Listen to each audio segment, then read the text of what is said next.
예수님께서 승천하실 때에 제자들에게 맡긴 사역은 매우 포괄적이었습니다. 마태복음 28장 19절과 20절에 보면 제자들은 모든 족속에게 가야 했습니다. 그들로 하여금 예수님께서 분부한 모든 것을 가르쳐 지키게 하였습니다. 그의 임무가 방대하고 벅찬 만큼 조력자들이 필요하였습니다. 그 결과 생겨난 것이 교회의 많은 직분들입니다. 그 중에서도 가장 독특한 것이 장로직이라고 말할 수가 있습니다.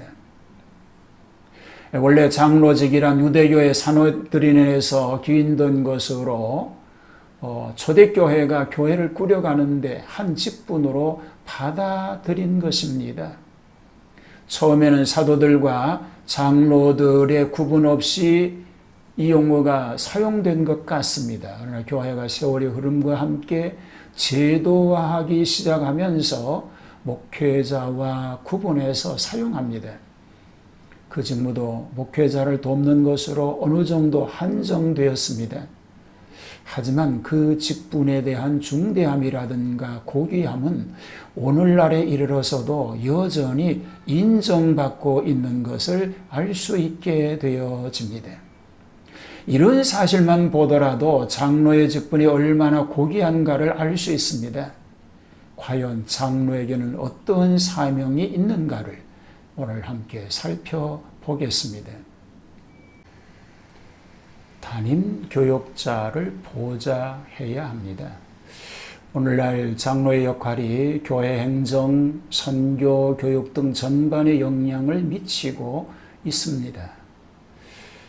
하지만 하나님께서 교회 역사를 통해 장로의 직무를 담임 목사를 보좌하는 일로 한정하게 하신 것은 장로는 많은 권세를 가지고 교회 위에 군림하라는 것이 아닙니다.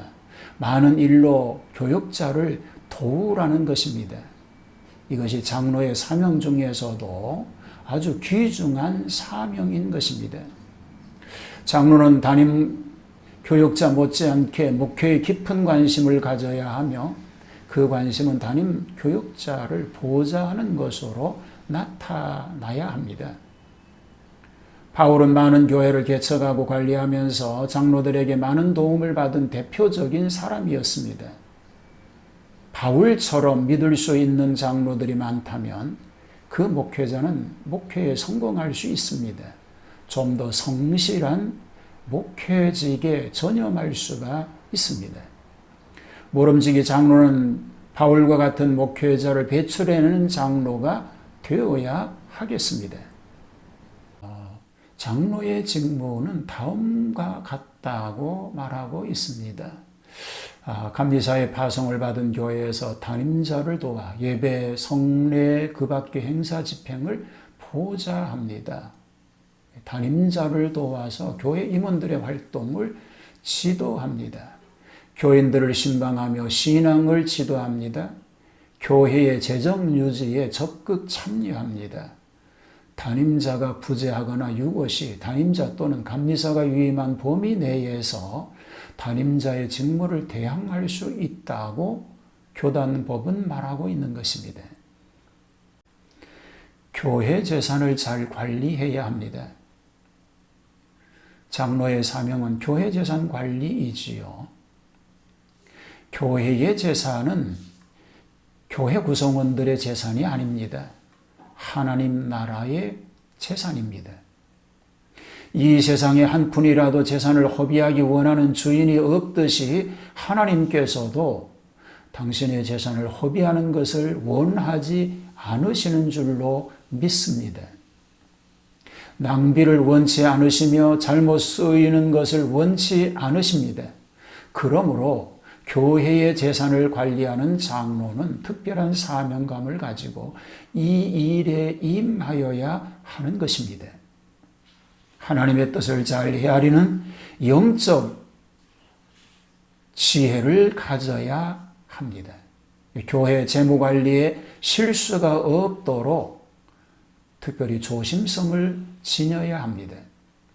특별히 하나님은 흩어 구제하여도 더욱 부하게 되는 일이 있나니 과도히 아껴도 가난하게 될 뿐이라고 하는 잠언 11장 24절의 말씀을 하셨는데, 무조건 아끼고 저축하는 것이 능사가 아니라 하나님의 나라를 위해서 때로는 과감한 투자도 필요한 것을 말하고 있는 것입니다.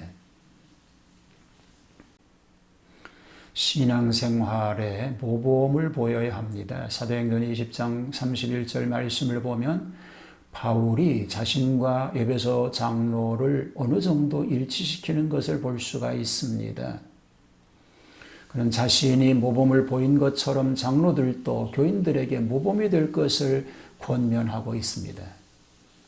그런 바울이 고린도 교인들에게 이렇게 권면하고 있습니다. 내가 그리스도를 본받는 자 된 것 같이 너희는 나를 본받는 자 되라고 말하고 있는 것입니다. 장로는 교인들에게 모범이 되어야 합니다.